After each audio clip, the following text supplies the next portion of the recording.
చెప్తారు వాళ్ళకి. కానీ ఏం చదువుకున్నావు? నాకు చిన్న వయసులోనే అయింది సార్. అంటే అప్పుడు నాకు అంత ఇది లేదు సార్, చిన్న వయసులోనే మ్యారేజ్ అయింది. అందుకే మళ్ళీ వాళ్ళు అట్లా తీసుకొని పోయి అక్కడ ఎన్ని లక్షలు కమ్ముకొని వచ్చినారో ఏమో సార్ వాళ్ళు. అది తాగినప్పటి నుంచి వాళ్ళతోనే పోవాలనిపించింది. తర్వాత భర్త నువ్వు ఉండకుండా అసలు మీ ఇద్దరి మధ్యన ఎందుకు విభేదాలు వచ్చాయి? ఎందుకు? భర్త టైఫాయిడ్ మలేరియా వచ్చి తలకి ఎక్కింది సార్.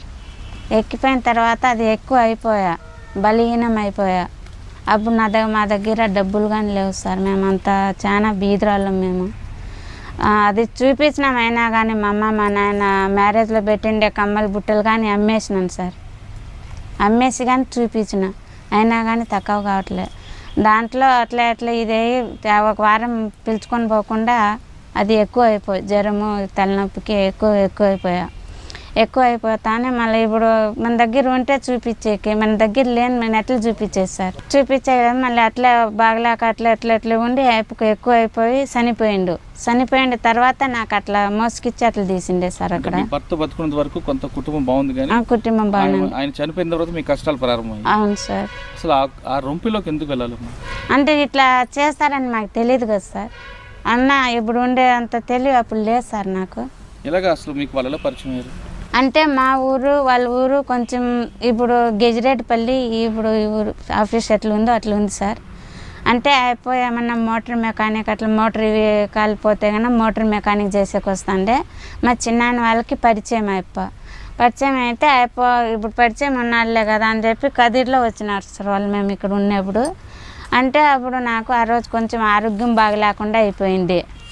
ఆరోగ్యం బాగలేకుండా ఉంటే నేను ఏం చేసిన స్టవ్ మీద అన్నం పెట్టేసి హోటల్లో నుంచి పప్పు తీసుకొని పోదామని వచ్చాను సార్. వాళ్ళు ఆ హోటల్లోనే ఉన్నారు. ఇప్పుడు చూసిన వాళ్ళు కదా అని చెప్పి వాళ్ళు ఏమన్నారంటే మా టిఫిన్ అన్న చేయి లక్ష్మీదేవి అన్నారు. నేను టిఫిన్ చేయను, అన్నం గ్యాస్ మీద పెట్టేసి వచ్చిన, పప్పు తీసుకొని పోదామని వచ్చిన, నాకు ఆరోగ్యం బాగలేదు అని చెప్పాను సార్. సరేలే టిఫిన్ చేయమంటే చేయలేదు, పెప్సీ అన్న తాగు అని చెప్పినారు. నాకు పెప్సీ కానీ వద్దు, నేను మొహం కానీ గడగలేదు, నేను ఇంటికి పోయి మొహం కడుక్కొని అన్నం తింటా అన్నాను సార్. దాంట్లో అర్థం తాగాను అంతే సార్. ఇప్పుడు చూసిన వాళ్ళే కదా అట్లా ఈ పని చేస్తారని తెలియదు కదా సార్. మళ్ళీ అది కొద్దిగా తాగిన తర్వాత అప్పటి నుంచి నాకు ఇక్కడ ఇది లేదు సార్. నాకు వాళ్ళతోనే పోవాలని నాకు మైండ్. ఇక్కడ ఉండాలా, వీళ్ళతో ఉండాలా, మా కుటుంబంలో మా ఫ్యామిలీలో కలిసిమెలిసి ఉండాలని లేదు, వాళ్ళతోనే పోవాలని. అదే సార్, అప్పటి నుంచి వాళ్ళతోనే వెళ్ళిపోవాలని అనిపించింది సార్ నాకు. మళ్ళీ తీసుకొని వెళ్ళిపోయినారు. మళ్ళీ తీసుకొని పోయి అక్కడ ఢిల్లీలో అప్పుడు నాకు హిందీ రాదు సార్. ఇప్పుడు తెలుగు కానీ సరిగ్గా వచ్చేదిలే నాకు. ఇప్పుడు నేర్చుకున్నా సార్ నేను. మళ్ళీ అక్కడ ఏం చేసినారంటే ఇట్లా పెద్ద ఫారిక్ ఉంది సార్. అక్కడ ఏందో గాంధీ తాత ఫారిక్ ఏందో అంటే అక్కడ ఆ ఫారిక్లో రాత్రి 1 గంట 3 గంటలకు అట్లా తీసుకొని పోయినారు సార్. నాకు అక్కడ కారులో తీసుకొని పోయినారు. ఆ కారులో ఎట్లా అంటే లోపల ఉండే మనిషి బయట వాళ్ళకి కనిపరాదు, బయట ఉండే వాళ్ళ మనిషి కనిపిస్తుంది సార్. అట్లా దానిలో తీసుకొని పోయినారు వాళ్ళు. ఇప్పుడు నాకు ఇక్కడ నుంచి పిలుచుకొని పోయినారే వాళ్ళు ఇద్దరు ఆటో తీసుకున్నారు. నాకేమో వాళ్ళకు ఒప్పు చెప్పేసినారు అక్కడ ఉండే వాళ్ళకి. అయినా నేను చెప్పిన మీతోనే వస్తాను నేను, మీరు ఎక్కడ వెళ్తున్నారంటే ఇట్లా సిటీ కదా ఇది, 2-3 ఇక్కడ కూర్చుండేది, 5-6 మంది కూర్చొనేరు పట్టుకుంటారు, మీరు ముందర వెళ్ళండి, మేము వెనక ఆటో తీసుకొని వస్తామని చెప్పి మా కార్లో పంపించేసి వాళ్ళు వెనక్కి వచ్చేసినారు సార్. నాకు అంత డబ్బులు కమ్మేసి. హిందీ రాదు నాకు. వాళ్ళు హిందీలో మాట్లాడుకున్నారు. ఇందులో మాట్లాడుకొని అన్ని లక్షలు కానీ అమ్ముకొని నాకు అక్కడ పంపించేసి వీళ్ళు ఇటుకు వచ్చేసినారు. మళ్ళీ అక్కడ పోయి కనీసం నాకు తెలివి ఎన్ని ఏళ్ళకి వచ్చింది, 9 ఏళ్ళకి వచ్చింది సార్ నాకు. నా మైండ్ ఇక్కడ నా కొడుకు. ఆ రోజు తీసుకెళ్ళిన తర్వాత పార్క్ దగ్గర మీకు అమ్మారు, ఆ కార్లో వెళ్ళిపోయావు. నెక్స్ట్ డే వాళ్ళు ఏం చేశారు? అక్కడ తీసుకుని వెళ్ళిన తర్వాత వాళ్ళ ఇంటికి తీసుకెళ్తారు. మళ్ళీ మరుసటి రోజు ఎఫ్చార్ పని చేపిస్తారు సార్ వాళ్ళు. ఎఫ్చార్ పని చేపిస్తారు. జీవి రోడ్ అని అక్కడ తీసుకెళ్తారు. అక్కడ తీసుకెళ్ళి వాళ్ళు చెప్పిన మాట చేస్తేనే, చేయకుండా ఉంటే పట్టుకొని కొడతారు సార్ వాళ్ళు. పట్టుకొని కొడతారు సార్. పట్టుకొని కొట్టిన అదే సార్ ఫస్ట్ రోజు నేను పోమని చెప్పినారు సార్ వాళ్ళు. నేను పోను అన్నా. ఎందుకు పోవు అన్నారు. నాకు నచ్చలే, నేను పోను అన్నా. నేను ఎందుకుగా పోవు అని చెప్పి ఫస్ట్ లోపల రూమ్లో పిలుచుకొని పోయి పట్టుకొని కొట్టినారు. ఇక్కడ కొట్టి కానీ ఇది ఉంది చూడు సార్. సరేలే అని చెప్పి మళ్ళీ నేను భయపడిపోయినా సార్. మీరు ఏమన్నా చేయండి, నేను మాత్రం పోను అని చెప్పి కూర్చున్నా. మళ్ళీ 2-3 లేడీస్లు కలిసి లోపల రూమ్లో విడిచిపెట్టేసి వచ్చినారు సార్. వేరే వాళ్ళకి జెంట్స్కి నాకు ఇద్దరికి పిలుచుకొని పోయి ఇడిసాలకే నాకు భయం అయ్యి నేను రాను అంటే వాడు వచ్చి అమ్మ నేను రానంటుంది. అంటే మళ్ళీ వచ్చి కొట్టింది సార్ అమ్మ. కొట్టిన తర్వాత ఏమన్నా చేయి, నేను మాత్రం పోను, నాకు నచ్చలేదు ఈ అలవాటు అని చెప్పిన. నీ పని చేస్తే నీకు బిర్యానీ పంపిస్తాను మీ ఊరికి, లేకుంటే నేను పంపాను, నేను కరెంట్కి ఇచ్చి చంపేస్తా అని చెప్పింది సార్. భయపడిచ్చింది. సరేలేని నాకు అప్పుడు కనీసం మీ ఇక్కడ చుట్టుపక్కల ఊర్లే నాకు తెలిసే సార్, అంత దూరం నాకు తెలీదు. నేను చదువుకొని కానీ చదువుకోలే. మళ్ళీ అక్కడ తీసుకొని పోయి అట్లా అన్నీ చేస్తా అంటే నేను మా ఊరికి పంపించాలా అంటే మీ ఊరికి ఎందుకు పంపిస్తాము, వాళ్ళు ఎన్ని డబ్బులు తీసుకొని పోయింటే ఆ డబ్బులు అంతా తీరిపోయేంత వరకు మేము పంపించము అన్నారు. అంటే వాళ్ళతో మాట్లాడుకోండి, మాతో ఏం సంబంధము, మేము తీసుకోలేదు కదా, మేము తినలేదు కదా, మాకు ఊరికనే ఎందుకు ఈ ఎంసీ పెడుతున్నారంటే వాళ్ళు తీసుకొని పోయినారు కదా, వాళ్ళకి మీరు అడగల, మేము ఎందుకు అడుగుతామని మమ్మల్ని పట్టుకొని కొట్టినారు సార్ వాళ్ళు. సరేలే అని చెప్పి అట్లా 10 ఏళ్ళు చేయించినారు సార్. అక్కడ కొట్టిపించుకొని తిట్టిపించుకొని కంటికి నిద్ర లేక ఆడంటే కనీసం బొక్క పడిపోయినా కానీ చూపించారు సార్ వాళ్ళు. టయానికి నిద్ర ఉండదు, అన్నం ఉండదు. రాత్రి 3 గంటలకు పెడితే మళ్ళీ రాత్రికి 3 గంటల అన్నం పెట్టేది, అది అంతంత పెడతారు సార్. అది ఢిల్లీలో మీరు ఉన్న టైంలో మీ దగ్గర రకరకాల కస్టమర్లు వస్తుంటారు. అంటే కొంతమంది మంచి వాళ్ళు ఉంటారు, కొంతమంది చెడ్డ వాళ్ళు ఉంటారు. కానీ ఎక్కువగా ఎటువంటి వాళ్ళు వస్తుంటారు? ఎక్కువ తాగిన వాళ్ళు వస్తారు సార్. తాగి వచ్చిన వాళ్ళు ఇప్పుడు వాళ్ళకు మనం మంచిగా ఇది చేస్తే బాగుంటుంది, లేకుంటే మనం మంచిగా ఇది చేయకుండా ఉన్నామనుకో బయట పోయి వాళ్ళకి చెప్తారు మాకు మంచిగా ఇది చేయలేదు, లోపల వాళ్ళు మాకు ఇది చేస్తున్నారని. వాళ్ళు పోయి 1కి 2 చెప్తే మళ్ళీ వాళ్ళకి పట్టుకొని కొడతారు సార్ వాళ్ళు. ఎందుకుగా ఏంటిగా వాళ్ళు డబ్బులు ఇవ్వలేదా, ఇప్పించుకున్నాం కదా, వాళ్ళు మంచిగా చూసి పంపేలా అని చెప్పి పట్టుకొని కొడతారు సార్ వాళ్ళు. ఆ రోజు అన్నం కానీ పెట్టారు. అట్లే చాలా హింస పెట్టినారు సార్. తాగి వచ్చిన తర్వాత వాళ్ళు చాలా వికృతంగా రాక్షసంగా అవును సార్.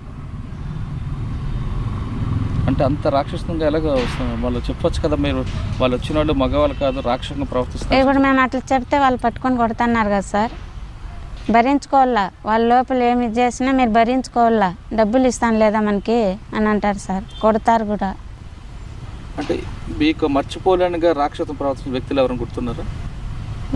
అంటే అక్కడ ఇప్పుడు నేను వచ్చి 3 ఏళ్ళు అయింది సార్. అంత టైంలో అంత ఇటువంటి మనిషి లేడు అన్న ప్రవర్తించే వాళ్ళు ఎవరున్నారా? అంత రాక్షసు అంటే ఇప్పుడు అంతగా గ్యాప్ ఉండదు సార్. చాలా రోజులు కదా వచ్చేసి. బాగా హింసించేవారు అంత నేను చెప్తున్నాను కదా సార్. చాలా హింస పెట్టినారు సార్. అక్కడ అయితే కస్టమర్లు హింస పెట్టినారు, ఇక్కడ నుంచి పిలుచుకొని పోయే వాళ్ళు కానీ బాగా కొట్టినారు సార్ మాకు. తర్వాత ఎన్ని సంవత్సరాల తర్వాత నువ్వు తెలుగు నేర్చుకున్నావు? మళ్ళా 8 సంవత్సరాలకు అట్లా నేర్చుకున్నాను సార్. 8 సంవత్సరాలకు అట్లా నేర్చుకున్న తర్వాత మళ్ళీ నేను అడిగినాను సార్ ఇంటికి పోతాను అంటే. మళ్ళీ నేను అట్లా 8 సంవత్సరాలు ఒకే కంపెనీలో పనిచేసావా? అంటే పక్కన సార్. ఇప్పుడు లైన్గా ఉంటారు కదా సార్. ఇప్పుడు ఒకరోజు 1 నెల 3 నెల సంవత్సరం అట్లా నా దగ్గర, ఇంక వేరే వాళ్ళ దగ్గర 2 సంవత్సరాలు 3 సంవత్సరాలు, ఇంకా వేరే వాళ్ళ దగ్గర 1 సంవత్సరం 1.5 సంవత్సరం అట్లా పెడతారు సార్. అట్లా పెడతారు. అంటే ఒక్కొక్క రోజు సంవత్సరము 2 సంవత్సరము ఒక ఆమె దగ్గరే ఉంచారు సార్. ఇప్పుడు వాళ్ళు మెయింటైన్ చేస్తారు కదా సార్, వాళ్ళే చేంజ్ చేసుకుంటారు అన్నమాట. మరి 9 సంవత్సరాల తర్వాత మరి సొంత ఊరికి ఏ విధంగా వచ్చావు? మళ్ళీ అట్లా ఇప్పుడు వాళ్ళు పంపించలేదని చెప్పి సార్ మళ్ళీ నాకు కనీసం నా సంతకం కానీ రాదు సార్. నేను చదువుకొని కానీ చదువుకోలే. మళ్ళీ నేను కడప నుంచి ఒక అమ్మాయి, ఇక్కడ బెంగళూరు నుంచి ఒక అమ్మాయి, వాళ్ళిద్దరికీ పిలుచుకొని పొద్దున్నే 5 గంటలకు ఇక్కడ ట్రైన్ ఉంటుంది సార్. ఇప్పుడు ఆ ట్రైన్కి పోతే ఆడ పట్టేస్తారని చెప్పి ఆ పాపని వాళ్ళిద్దరికీ పిలుచుకొని బస్ స్టాండ్కి వెళ్ళిపోయినాం సార్. బస్ స్టాండ్కి మేము దిగే లోపల ఒక ఆటో వచ్చినాడు. ఆయప్పకి చెప్పినాం ఇట్లా మాకు చాలా హింస పెడుతున్నారు, మీకు కూతుర్లో చెల్లిలో ఎవరన్నా ఉంటారో మాకు ఇట్లా సహాయం చేయాలా, మాకు బస్ స్టాండ్లో అట్లా చేర్చేయమంటే బస్ స్టాండ్లో 5 గంటలకు చేర్చేసినారు సార్. చేసేసిన తర్వాత మళ్ళీ అక్కడక్కడే 2 రోజులు బాధపడినా సార్. నేను మాకు దిక్కు తెలియదు కదా సార్. మేము అసలు అక్కడ నుంచి ఇంత దూరం రావాలంటే మాకు తెలియదు కదా. 3 అట్లా వాళ్ళమే. అక్కడే 3 రోజులు అక్కడే బాధపడినాం. ఆడే బస్సు ఎక్కేది, ఆడే దిగేది, ఆడే బస్సు ఎక్కేది, ఆడ కనీసం కంటికి నిద్రలే, అన్నంలే, 3 రోజులు అట్లే ఆడే బాధపడినాం.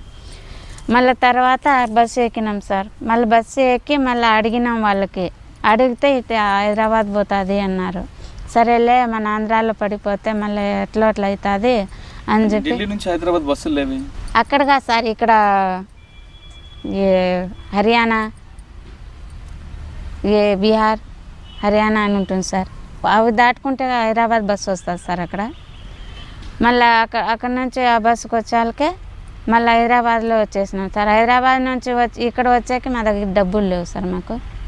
ఇప్పుడు 1 రూపాయి ఇయ్యరు మాకు. సంపాదన అంతా వాళ్ళే తీసుకుంటారు. మీకు ఎందుకు ఇంకా ఈ సంపాదన, మేము ఇస్తున్నాం కదా, మేము చూస్తున్నాం కదా, మేము తినిపిస్తున్నాము, మీకు ఎందుకు డబ్బులు అని చెప్పి మా చేతికి 1 రూపాయి ఇయ్యరు సార్ వాళ్ళు. మళ్ళీ తీసుకోకుండా మళ్ళీ అక్కడ నుంచి ఇప్పుడు హైదరాబాద్ నుంచి బెంగళూరుకి వచ్చాక మా దగ్గర 1 రూపాయి లేదు. మళ్ళీ ఆ పాప బెంగళూరు పాప వాళ్ళు చూసిన వాళ్ళు అంటే వాళ్ళకి చెప్పి వాళ్ళ దగ్గర 1000 రూపాయలు ఇప్పించుకొని మళ్ళీ బెంగళూరుకి పోయినాం సార్. బెంగళూరుకి పోయి వాళ్ళ అమ్మ వాళ్ళ నాయన ఇంటికి పోయి మళ్ళీ వాళ్ళ ఇంటి దగ్గరే ఉండి ఆ రోజు మళ్ళీ ఇప్పుడు అక్కడ నుంచి మా ఊరికి వచ్చేగాని లేదు. ఫస్ట్ ఆ పాపను అక్కడ ఇడిచిపెట్టేసి మళ్ళీ ఈ పాపను కడపాక వాళ్ళ ఇంటికి ఇడిచిపెట్టేసి మళ్ళీ నేను మా బెంగళూరులో 4 నెలలు కాంక్రీట్ పనికి చేసి మళ్ళీ మా ఇంటికి వచ్చినాను సార్ నేను. మళ్ళీ మా ఇంటికి వచ్చిన తర్వాత 10 ఏండ్లు మా కంటికి కనపరాలేదు, మేము చచ్చిపోయింది అనుకున్నాము అని చెప్పి మా అన్న, మా నాయన, మా అమ్మోళ్ళు, మా అన్న పట్టుకొని కొట్టినాడు సార్. నాకు పట్టుకొని కొట్టి కృష్ణాయిలు 10 లీటర్ కృష్ణాయిలు ఉంటున్నాడు. ఆ కృష్ణాయిలు నా కొడుకు చిన్నగా అప్పుడు, మీ అమ్మ కాదు నా చెల్లెలు కాదు, నీ కృష్ణాలు పోయి నేను అంటిస్తా, కూర్చుంటే నేను ఎన్నేళ్ళు కూర్చుంటాను స్టేషన్లో, కూర్చోబెడితే 3 ఏళ్ళు 4 ఏళ్ళు అంతే కదా, సంపదంగదాము వద్దు, నీకు మీ అమ్మ లేదు నాకు మా చెల్లెలు లేదు అనుకుంటానని చెప్పి కృష్ణాయిల డబ్బు తీసుకొచ్చి దగ్గర పెట్టినాడు సార్. అప్పుడు ఏమనుకున్నా అంటే నేను అంత హింస పెట్టి అక్కడ నేను అంత బాధపడి అంతగా వచ్చిన నేను వీటికి వచ్చేళ్ళకే నాకు మళ్ళీ కృష్ణాయిలు పోసి నేను ఇది చేస్తా అంటున్నాడే మా అన్న. మా చెల్లెలు ఇంటికి వచ్చిందని సంతోషం పడలేదు. మా అన్న మళ్ళీ ఈ మాట అంటున్నాడే, నా కొడుకుని దెబ్బతున్నాడే కాల్ చేయమని చెప్పి బాధపడినా సార్ నేను. నా కొడుకు నా కళ్ళు చూసి ఏడుస్తున్నాడు, మా అమ్మని కాల్ చేయమని చెప్తున్నాడు మా మామ అని చెప్పి. ఆ మాట అనాలకి మళ్ళీ నా కొడుకు మా అమ్మ దగ్గరికి వెళ్ళిపోయినాడు. వెళ్ళిపోయిన తర్వాత మళ్ళీ నేను అన్నం కానీ తినలే, పక్కన రూమ్లో పోయి పండుకుండేసినాను సార్ నేను. అట్లా హింస పెట్టి అట్లా ఇబ్బంది పెట్టినాడు సార్. కనీసం కట్టుబట్టలతో వచ్చేసిన సార్ నేను. ఇప్పుడు కానీ నేను కూలి నాలి చేసి నా కొడుకుని ఇంట్లో సంసారం చూసుకోవాలా, కొడుకుని చదివించుకోవాలి సార్. నాకు తినడానికి కానీ జరగదు. కూలికి పోతే నాకు తినేకి, కూలికి పోకుండా ఉంటే లేదు సార్ నాకు. కనీసం ఇల్లు లేదు, నాకు పెన్షన్ డబ్బులు లేదు, రేషన్ కార్డు లేదు, అట్లాంటి ఏంది లేదు సార్. అక్కడ పోయి నేను ఢిల్లీలో ఉన్న పడ్డ కష్టం కన్నా ఇక్కడికి వచ్చే కష్టం ఎక్కువైందంట. కాదు సార్, మా అన్న ఈ మాట అనాలకే ఆ బాధ అనిపించింది సార్ నాకు. ఇంట్లో ఆదుకోవాల్సింది పోయి ఆదుకోకుండా అవమానపరిచారని బాధపడ్డాను. అవును సార్, అక్కడ నుంచి బాధపడి నేను ఇక్కడ వచ్చినాను కదా, మా చెల్లెళ్ళు అక్కడ ఏమేమి బాధపడి వచ్చిందో అని అట్లా ఆలోచన చేయలే మా అన్నోళ్ళు. మా అన్నోళ్ళు వాళ్ళు ఇంకా నేను చంపుదాము అది ఇది అంటున్నారు కదా, నేను ఇంక ఈ బతికే ఎందుకు వేస్ట్ కదా అని చెప్పి అట్లా బాధపడినా సార్ నేను. తర్వాత ఏ విధంగా ఉంది మీ జీవనం? ఇప్పుడు నేను కూలీనాలు చేసి మా అమ్మ మా నాయన ఇంటి దగ్గర లేదు సార్, నేను మా అత్తోళ్ళ ఇంటి దగ్గర వచ్చేసిన నేను.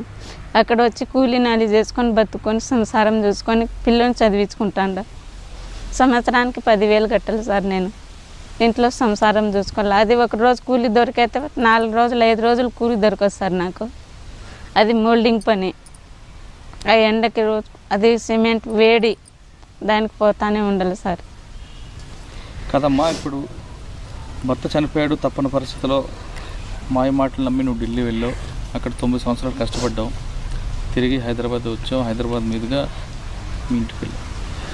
అయితే అక్కడికి వచ్చేసరికి మీ అన్న ఆదుకోపోవడంతో నువ్వు కొంచెం మనసు బాధపడింది సార్. తర్వాత కష్టాలు. కానీ ఎక్కువ మంది కదిరి ఈ ప్రాంతంలో ఎందుకు వెళ్తుంటారు? అయినా మళ్ళీ మా అన్న అంత చెప్పినా కానీ ఇప్పుడు అయిపోయి చూసుకుంటున్నాడు సార్ నాకు. అప్పుడు అయినా నేను అక్కడ వెళ్ళిపోయిన తర్వాత కూడా నా గురించి చాలా బాధపడినాడు, ఎతికినాడు నాకు, నా గురించి ఏడాడో పోయి అడిగినాడు. నా చెల్లెలు లేదు. కదిరి ప్రాంతంలో నీలాంటి వాళ్ళు ఎక్కువ మంది ఎందుకు ఉన్నారంట? ఎవరెవరి పరిస్థితి వాళ్ళు సార్, ఇట్లా మోసుకొచ్చి ఇట్లా తీసుకుపోతారని ఎవరికి తెలియదు కదా సార్. ఎవరైనా కానీ సార్, ఇప్పుడు నువ్వు కానీ నేను కానీ చూడమ్మా పలాని చోట మేము బతికే దారి చూపిస్తామంటే ఎవరైనా మాటింటారు సార్ గబక్కన. ఇప్పుడు కూలీకే పోతాం, ఆడ 10 రూపాయలు తక్కువ ఇస్తారు, ఇంకా ఎవరైతే 10 రూపాయలు ఎక్కువ ఇస్తారంటే ఎక్కువ ఇస్తే తాగా కదా సార్ పోయేది, తక్కువ ఉండే తాడు పోరు కదా. ఇట్లా మోసపోతున్నాను సార్ ఇక్కడ. నీలాంటి కష్టమే ఇంకొక మహిళకు వచ్చిందనుకో, ఆమె నీలాగే నమ్మి మోసపోయకుండా నువ్వు వాళ్ళకి అటువంటి మహిళలకి ఏ సలహాలు ఇస్తావు? మేము అట్లా పోయి అట్లా మేము లేనిది బాధలు పడినాము, అగసాట్లు పడినాము. మీరు అట్లా చేయకూడదు. ఇంట్లో పెద్దవాళ్ళు ఎట్లా చెప్తే వాళ్ళ మాట వింటే మనం కొన్ని రోజులు బాగుపడతాము. వాళ్ళ మాట వినుకొని ఉంటే చూడు మన పరిస్థితి ఇట్లా అయిపోతుంది, అట్లా చేయకూడదు అని చెప్పాలి సార్ వాళ్ళకి. కానీ ఇప్పుడు కొంతమంది అమ్మాయిలు ప్రేమ పేరు మీద మోసపోతుంటారు. అటువంటి వాళ్ళు ఎవరైనా ఢిల్లీలో ఎదురయ్యారా? అంటే మేము ఉండే పక్కన రూమ్లో ఉన్నారు సార్ వాళ్ళు. అంటే వాళ్ళకి మాకు కొంచెము దూరము. అంటే వాళ్ళ రూమ్లో మేము పోము, మేము ఉండే రూమ్లో వాళ్ళు రారు సార్. అంటే వాళ్ళు ఇప్పుడు ఎట్లా ఇది అవుతుంది మాకు వాళ్ళకు కొంచెం ఇదిగా దూరం సార్. అంటే అటువంటి కథలు మీకు చెప్తుంటారు వాళ్ళు ఎలా మోసపోయామని? అమ్మాయిలు మాట్లాడినారు సార్ ఆడ. కానీ ఇటువంటి వాళ్ళు వస్తుంటారు ప్రేమ పేరుతో వస్తూ ఉంటారు. కానీ ఇప్పుడు ఇప్పుడు అందరూ కలిసిమెలిసి ఆడ ఉంటాము, ఒకరికొకరు కూడా మాట్లాడినారు సార్ ఆడ. ఇట్లా మాట్లాడితే వీళ్ళు ఏమన్నా మాట్లాడుకొని నేర్చుకొని వెళ్ళిపోతారని చెప్పి ఒకరికి కూడా మాట్లాడినారు సార్ ఆడ. మాట్లాడితే కానీ పట్టుకొని కొడతారు ఆడ. నేను మరొకసారి మళ్ళీ అడుగుతున్నాను, మీలాంటి కష్టం ఎవరికైనా మహిళకు వస్తే, భర్త చనిపోయిన తర్వాత అత్తగారి సపోర్ట్ లేకపోవడం, అమ్మగారి సపోర్ట్ లేని మహిళలు ఎలాంటి దారిలో వెళ్ళాలి? అంటే మన సొంత ధైర్యంతోనే వెళ్ళాలా సార్, మన సొంత ధైర్యంతో వెళ్ళాలా. లేకుంటే ఎవరి మీద మనకి వీళ్ళు చూస్తారు కదా, వీళ్ళు కొంచెం ముందుకే మనకు తీసుకొస్తారా నమ్మకం ఎవరి మీద ఉంటే వాళ్ళకి పోయి అడుగుతాం సార్ మనము. అంటే అవతల వ్యక్తి మీద నమ్మకం కుదరదుకి వెళ్ళాలంటావు, అంతేగాని ఎవరు పడితే వాళ్ళు నమ్మి వెళ్తే ఇప్పుడు నీళ్ళు అట్లా వస్తుంది సార్. ఓకే,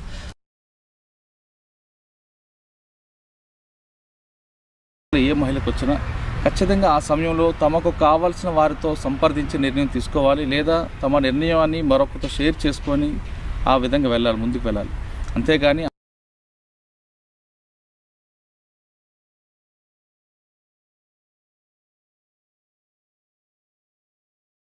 కనిపిస్తుంది. కాబట్టి ఎటువంటి కష్టం వచ్చినా ఖచ్చితంగా దానికి ధైర్యంగా వెళ్ళాలి. ఎవరైతే అపరిచిత వ్యక్తుల మాటలు నమ్మకుండా ఉంటే వాళ్ళ జీవితం ఒకసారి మనకి ఒక ఎగ్జాంపుల్గా కనిపిస్తుంది. ఇది ఈ వారం